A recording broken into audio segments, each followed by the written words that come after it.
Let's take a time travel trip back to Hawaii in the early 1930s. This is the first episode in a series called Seeing the World, as seen through the camera of an unknown American couple who apparently traveled the world in westerly direction. Their first stop must have been the beautiful island of Oahu, one of the Hawaiian islands.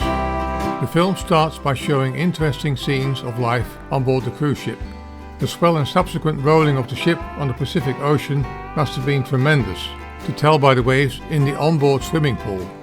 The guests on board enjoy all sorts of leisure activities, including a wooden horse race. As the ship approaches the Hawaiian coast, the distinct contours of the famous Diamond Head dead volcano become visible. It is noticeable how pristine Waikiki beach still is in the 1930s, with a total lack of high-rise buildings and hotels. The beach scenes are followed by visits to the interior and north coast of the island. On this trip, the couple meets the local population, visits a waterfall, and is treated to a traditional Hawaiian dance. The film ends with vistas over Honolulu and the famous Aloha Tower.